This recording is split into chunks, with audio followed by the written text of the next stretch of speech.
الرياضة في هذا المساء.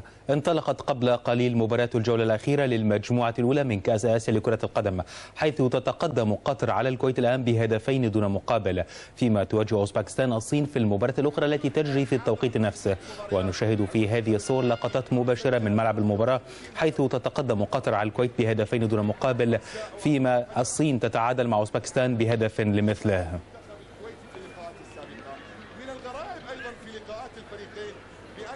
السنوات العشر الماضية التفوق كان واضحا للعنابي في تاريخ المواجهات، على عكس ما كان حاضرا في السنوات العشر الأولى عندما تفوق المنتخب الكويتي كثيرا. كرة في الجهة اليسرى لمصلحة العنابي محاولة المرور مع كرة لم تكن بالشكل المطلوب، لا زالت مستمرة تحت سيطرة محمد السيد عبد المطلب بكرة عرضية إلى خارج أرضية الملعب ركنية، إلى خارج أرضية الملعب ركنية على العراق والإمارات في ثاني لقاءات المجموعة الرابعة، وبالطبع هو اللقاء الذي لا يقبل أنصاف الحلول للأخضر بشكل رئيسي وللأبيض بدرجة أقل.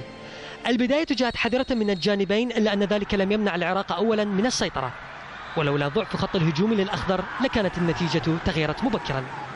بعد ذلك أعلنت الإمارات التغيير من خلال سلسلة من الهجمات الخطرة، أبرزها تلك التي أنقذها القائم الأيسر لمرمى الأخضر من رأسية حمدان الكمال المكملة، ثم تألق الحارس محمد قاصد في صد تسديدة سبيت خاطر. وحس المنتخب العراقي بخطورة الموقف، ومع استمرار تواضع خط الهجوم جاء رد الأخضر من لاعبيه المجهولين في خط الوسط، ومن هذه التسديدة للرائع نشأت أكرم ورأسيته التي أنقذتها العارضة الإماراتية بعدها بلحظات، ثم تسديدة رائعة لنجم آخر هو قصي منير، وفي الحالتين كان الحارس ماجد ناصر خارج الحسابات. في الشوط الثاني بدأت الإمارات السيطرة، ومن جديد أنقذت العارضة العراقية هدفا محققا للأبيض من تسديدة إسماعيل مطر. عندها اقتنع أخيرا المدرب سيتكا بضرورة إخراج عماد محمد وهوار ملا محمد اللذين كانا عبئا ثقيلا على باقي خطوط الفريق، وأدخل كرار جاسم وباسم عباس مع استمرار تواضع مستوى يونس محمود، حتى جاءت اللحظة الحاسمة عندما أهدى فيها مدافع منتخب الإمارات وليد عباس هدف الفوز العراقي بعد أن أخطأ في إبعاد تمريرة يونس محمود الضعيفة داخل منطقة اللا خطأ في الوقت بدل الضاع، ولينتهي كل شيء.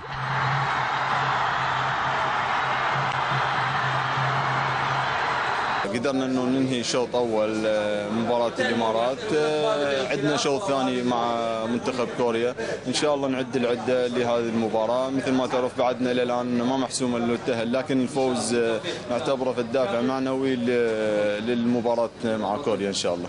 عزيمه الرجال كانوا قد المسؤوليه، قدموا مستوى طيب وقدرنا ناخذ 3 نقاط. كرتين تسجل بها، لكن الحمد لله والشكر قدرت ان اصنع الهدف، هذا فضل من الله. مو هاي يعني الكادر التدريبي طلب مني ان اشترك في الهواء واللعبات هاي، الحمد لله والشكر. نحن حتى لو تعادلنا اليوم لازم نفوز على المنتخب الايراني، يعني بكل شكل الاشكال انت لازم تغلب المنتخب الايراني، واتوقع ان نحن نبغى. كرة القدم اهداف، اذا ما تسجل عليك. اعتقد احنا ما توفقنا، حصلنا فرص كبيره يعني كثيره، فرص خطيره، كوره في العارضه، كذا كوره في الشوط الاول، لكن في النهايه يعني ما قدرنا نترجم الفرص هذه لاهداف، وتوفيق في النهايه. مبارك للفريق العراقي وهارد لك لنا، وباقي مباراة في التصفيات ان شاء الله. الإمارات قدمت مباراة كبيرة حتى وإن خسرت النتيجة، والعراق حقق الفوز بفضل روحه القتالية التي تميز كتيبته عن الجميع. وقد بات منتخب إيران أول المتأهلين رسميا إلى ربع النهائي بفوزه على نظيره الكوري الشمالي بهدف وحيد في الجولة الثانية من المجموعة الرابعة. سجل كريم أنصاري هدف المباراة الوحيد في الدقيقة 62، فرفعت إيران من رصيدها إلى 6 نقاط بعد أن تغلبت على العراق في الجولة الأولى، والتي تعادلت فيها كوريا الشمالية مع الإمارات دون أهداف. تغلب لاتسيو على ضيفه سامدوريا بهدف وحيد في إطار لقاءات الأسبوع العشرين من الدوري الإيطالي لكرة القدم. انتظر أصحاب الأرض حتى الدقيقة 84 لتسجيل هدف المباراة عن طريق ليبور كوزاك. بهذه النتيجة ارتفع رصيد لاتسيو إلى 37 نقطة في المرتبة الثالثة بفرق الأهداف وراء نابولي الوصيف.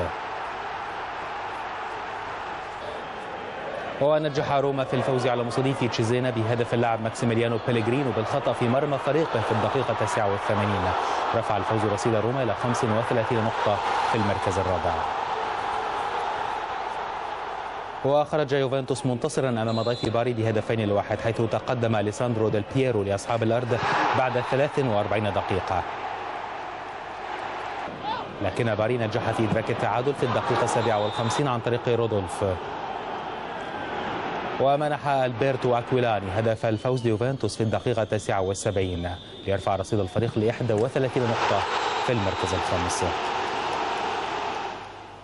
خسر إشبيليا أمام ضيف إسبانيول ب2-1 في الأسبوع 19 من الدوري الإسباني لكرة القدم. تقدم الفريق الضيف بهدف السبق في الدقيقة 40 من زمن الشوط الأول عن طريق اللاعب خوان ميغيل،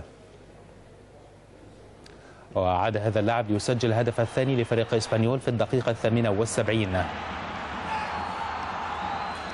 أما هدف إشبيليا فقد تأخر حتى الدقيقة الأخيرة من زمن المباراة وحمل توقيع اللاعب ألفارو نيغريدو.